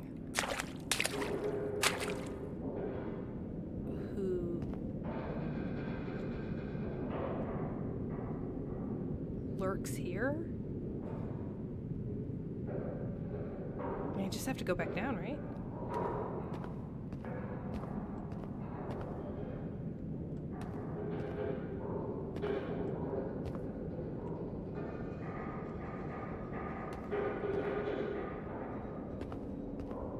Hello?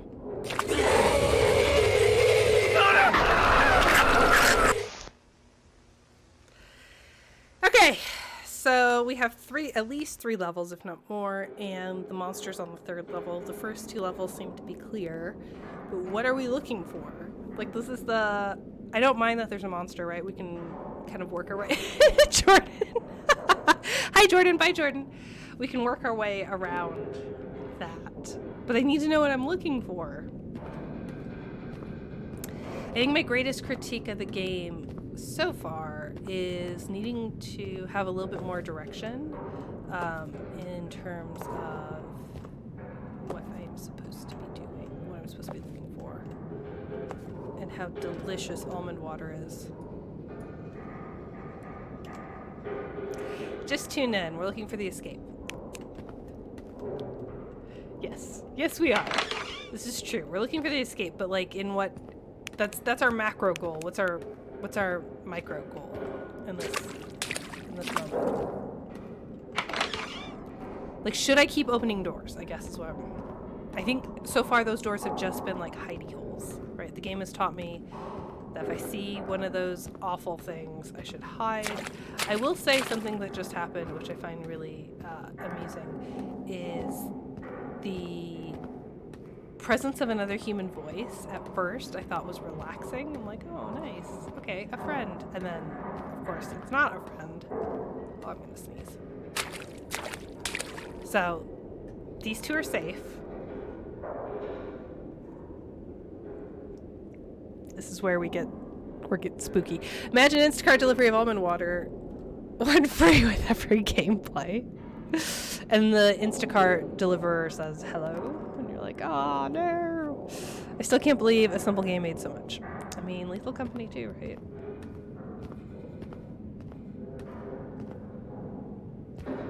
This is where it gets spooky.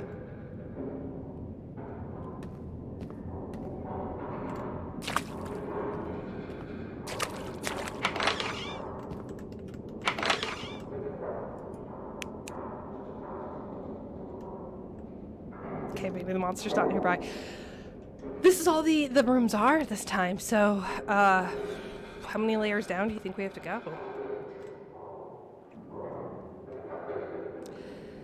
I don't know. I'm gonna take a break, though. Not like a literal break.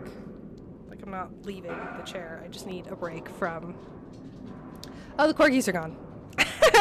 I'm gonna do a good boy reward, but the corgis are like, nah, we're good. We're done with this. All right, what do y'all think we're looking for? I'm not Googling it, don't worry. I wanted to see who else is online. I'm trying to, like, prepare more. In general. But also for reading someone.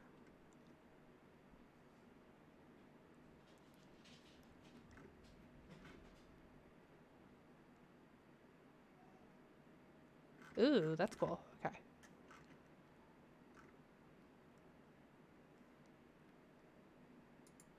I know that doesn't make any sense.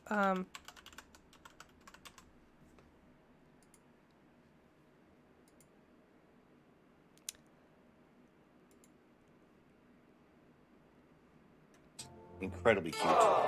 Okay. Oh, they went offline. Okay, sorry. I'm trying to look up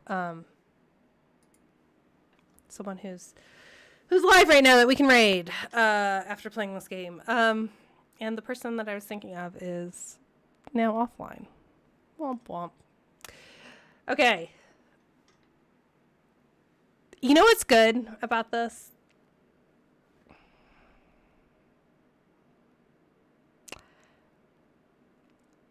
I'm glad I played it. I'm glad I scratched that horror itch.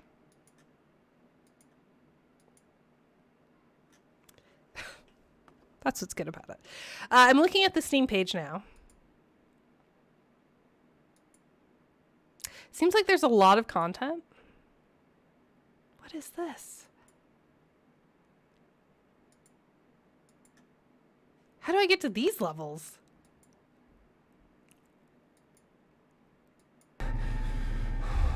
Like, I wasn't going to keep playing. I was going to make a joke like, oh, I scratched my itch and now I never have to go back to horror games. But I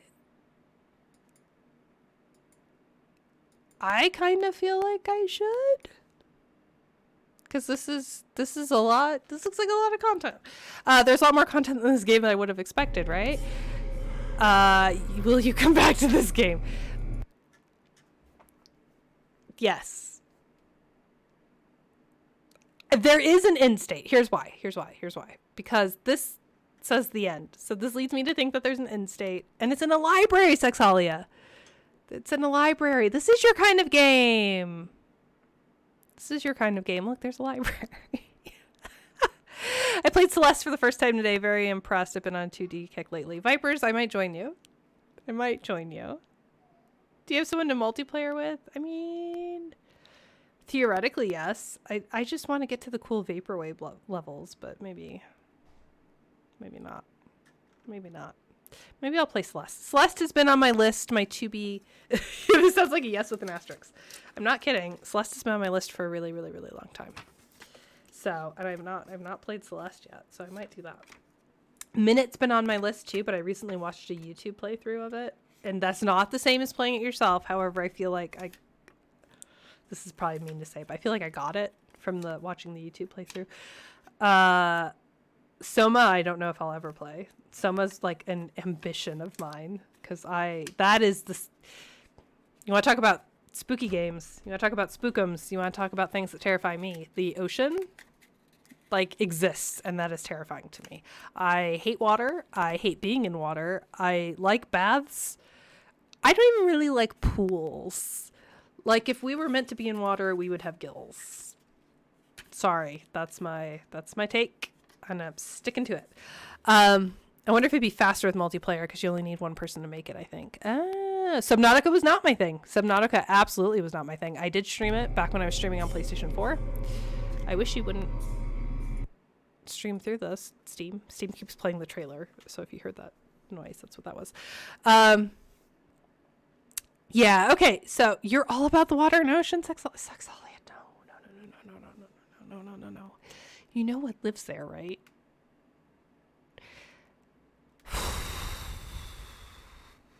Okay, I went in the ocean once. That's not true. I've been in the ocean many times, but I went like with the intent to see fish one time. And that was in the Bahamas. This is going to make me sound very posh. It's not posh. I went on a cruise precisely once in my life to see what a cruise was like. Would never do it again. And this is pre-pandemic. Post-pandemic, absolutely not. It was fun. I did not get sick. I had a great time. I went snorkeling, and the snorkeling was amazing. Except I had massive panic attacks because you're on the beach and it's the Caribbean and it's beautiful and it's turquoise waters and they're super clear and you're like, oh, there's no fish because I am looking at the water and I do not see fish. And then you put on the little goggle thingies and you put on the little snorkel thingy and you go underwater and there are thousands of fish and it is terrifying. I do not know why that was censored. I do not know why manatee was censored at all. It is a forbidden word. Fish are terrifying. Fish are weird. They look at you, and I don't like their eyes, frankly. I saw a lionfish, and I was not excited about that. You wish you had gills? Mix this up? I wish I was a manatee, because they just vibe in warm water. So the interesting thing, mix this up, is that I wish I was a manatee was not censored. That's fine. But saying manatee buddies was. So the concept of manatees is fine. It's just that you can't be friends with them, I think is what we're learning. Fish are tasty. They are tasty. Steam lore is how much Ashley hates water games. Yes.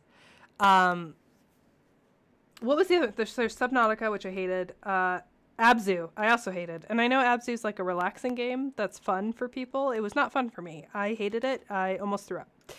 I will never forget when you start Abzu, like on the surface of the water, and then it's like, here's how you dive down. And then you dive down and you see all the fish. And that literally brought me back to my snorkeling experience. And I want to reiterate, nothing bad happened in the snorkeling experience.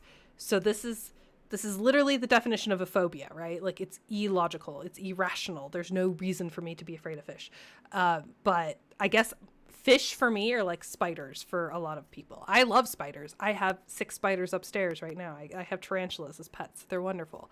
They're cute. They're fuzzy. Fish, not fuzzy, not cute. Weird. Weird eyes. Weird. Also, you know how people don't like spiders and bugs because they're like unpredictable and they scatter in weird ways? The fish do that. If you've ever been like near a school of fish, they do that. Or sometimes they're just like attracted to jewelry and shiny things, so they'll like come and like bite you because they're like, oh, you've got a ring. I like that. So you don't want to play Dave the Diver. I played Dave the Diver.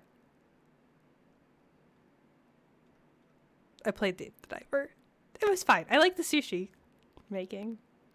Lionfish are terrible invasive species. They are. And they're also spooky because you could get poked by one. Asian carp is a fish out of water horror story in real life. I don't know what you're referencing, Brant, but I'm sure I would hate it because there is fish. She handled Dave the Diver okay, but still stressed her out. Yeah, because the fish attack you in that game. It is terrifying. Yep, that's me. I hate spiders. Nice. I mean, mood. I'm also attracted to shiny things, and then you bite them. That's fine. Fish covet the jewels of the dry land because they lack thumbs to make their own. Sally, that is a science stream if I ever heard one. That is absolutely true. I trust you. You studied fish. You know, I hate fish so much.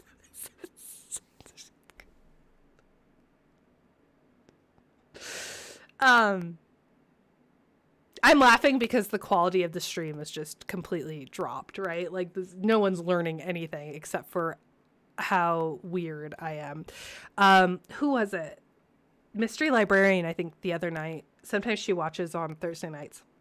She made a comment on, I was watching one of her streams and chatting, and she made a comment like, oh, you're so nice on your streams. And I think that made me realize I come across as well-adjusted and normal. Let me reassure you, I am not. I hate fish in the ocean so much that we're going to an event, a fun like party, costume party kind of event in a couple months. And so I'm preparing a costume for it. And one of the options, and I'm also thinking about summer solstice. There's a summer solstice event that is based off of a book series that we read that it's ACOTAR themed and it's summer court themed. And I was like, okay, well, if I get, I'm trying to be cheap. So if I buy one cool crown off Etsy for this event, then I can double up and I can use it for 2 events. So the summer court in the ACOTAR books, they're like ocean themed. So there was a crown that had shells on it that was very beautiful. It was painted very nicely. It was like one of those like halo crown like headbands. And I was like, oh, that's really pretty. But I hate fish, so I'm not going to buy it. Even though it's not a fish, they're seashells. They're probably plastic and not even real seashells. And they're painted and it's just like a fancy headdress. It looked like something out of The Little Mermaid, right? But like because of that connotation, it's like, no, I hate it. I'm not doing that. I'm absolutely not doing that. This is how you make a stream personable, right? I just joined the Discord. 10 minutes I'll be able to post fish songs. Oh no. That's why I've got this degree, Sully. It's amazing. I'm learning things. Mixes up.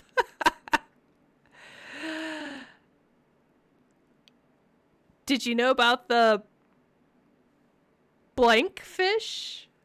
I do not know about the blank fish.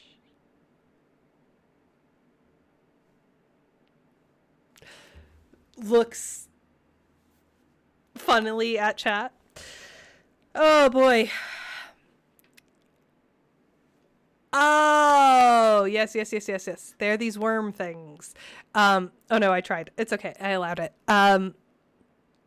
So the part of that chatbot didn't like was worm things, which is fair enough. I also don't like worm things. That is a phrase that I don't know that I would ever want to reiterate. Right. So I'm going to bring this back. What did we learn? This is a learning channel. My goodness.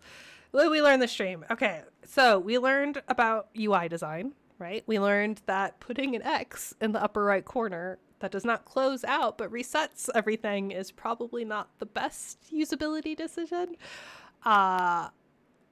We also learned that this game is not procedurally generated. But the items are.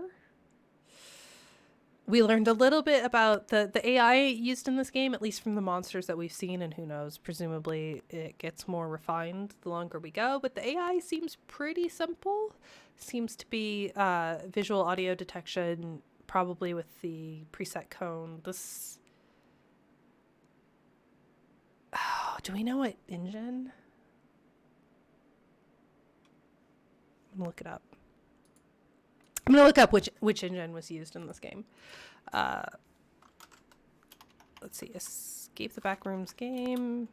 Engine. It is Unreal. Okay.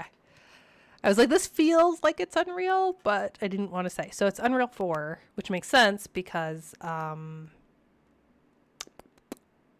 the Don't Scream was Unreal 5. So that all makes sense.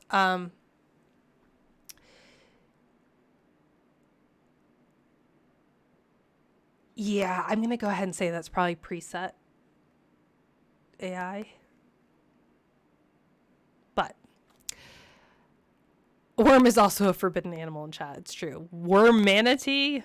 Get out of here. We learned that we should play Celeste. Yeah, let's play Celeste. I got to run, but you're a natural horror is what I was going to say, Lone Jedi. Let us know when you're ready to co-stream Sunday Scaries with Dan. That's right, it's Sunday, so Dan streams at night, right? It'd be cool, Lone Jedi, if I had the exclamation point thing, the bot. I have a bot, but my bot's tired. So bots reflect the people who make them, and my bot is very tired. I would do the shout out for Dan stream. Can I do that?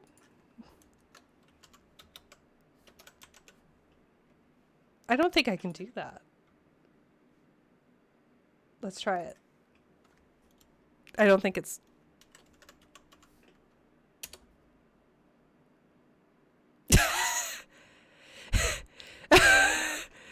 Okay.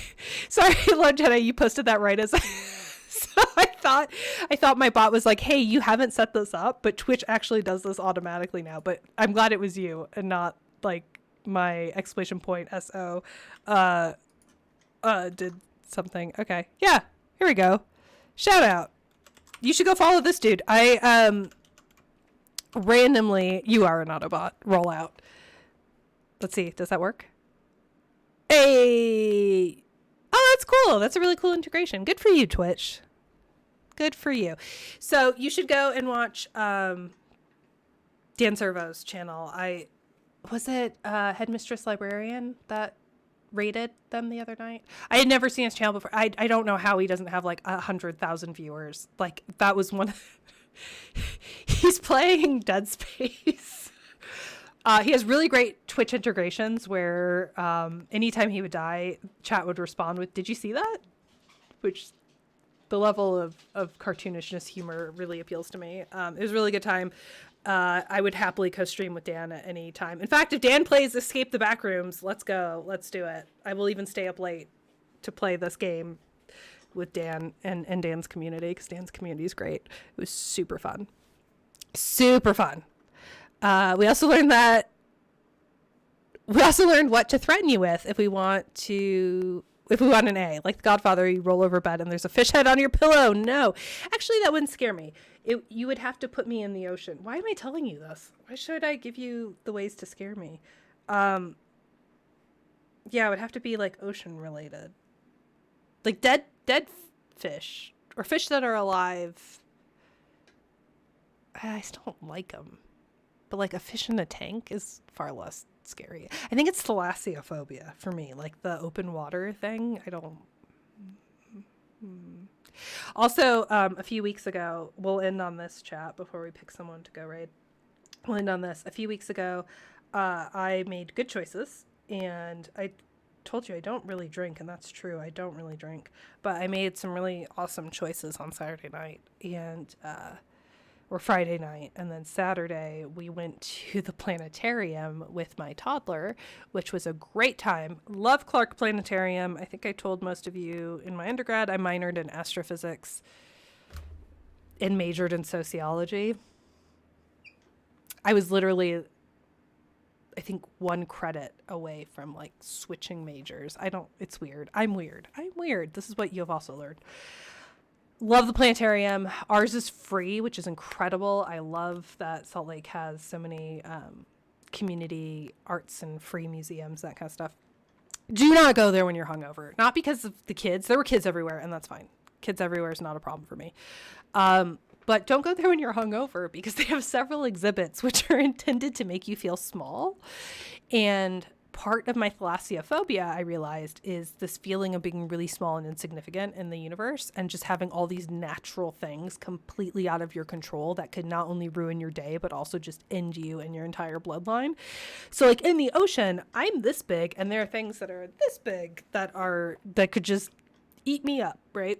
And so planets can't eat me up. But when you're sitting there and you're looking at this like massive display about this is the Earth and this is a super giant, right? Like the Earth doesn't mean anything in the grand scheme of things. It gave me this panic attack anxiety that was really great. So I was just sitting there like sweating because it was that level of hangover. This is why I don't really drink. And then just seeing how insignificant everything is. And then that's the Sunday scary. That is the Sunday scary, Dan, that Dan streams. Dan should stream themselves going to a planetarium hungover. That's what Dan should do. In fact, Dan streams tonight. I'm going to log in just to tell him that. And then he'll be like, I don't understand what you're talking about. Why are you talking about a planetarium? Dan and Chalissa play the Backrooms all the way through. Oh, that's so cool. I don't know Chalissa, but I want to. They seem awesome if they played this game all the way through. Good on them. The scary backroom style game for Ashley would be an aquarium. It absolutely would. No. You know what the scary backrooms? I need to calm down. I need to check myself. Zelly, you know what the scary escape the backrooms is for me? Do you remember that? It wasn't a screensaver. I think it was a game. I'm citing the deep lore. Okay, if you were born in the 90s, you will not get this reference, and I apologize. For Windows 95, there was a CD-ROM for, I think, Encyclopedia Britannica. It was mostly Wikipedia. Like, the style of the CD-ROM was like, you could type in a thing, like an animal. Because I typed in like dolphins because I really liked dolphins and would read all about dolphins and got really excited about the Atlantic bottlenose dolphin until I learned how evil they were. And then they had a game that you could play where you could walk through a maze, but sometimes you would turn a corner and there would be a barracuda or a shark and it would be game over. That is my Escape the Backrooms. Was it Encarta? Yes!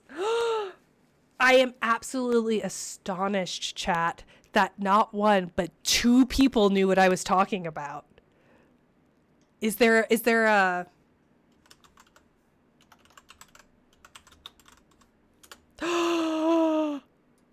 Hold on. I'm Googling it. This doesn't look like what I played. Oh, it's on Abandonware. This... Oh, it was released in 1993. Hold on. Let's see. 1995 maze game with barracudas. I think it was the Encarta? Hold on. There are streamers who play it, so I must be able to get it.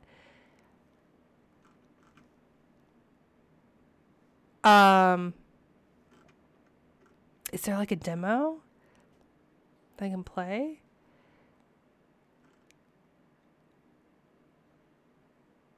I don't know. Okay. Okay, I think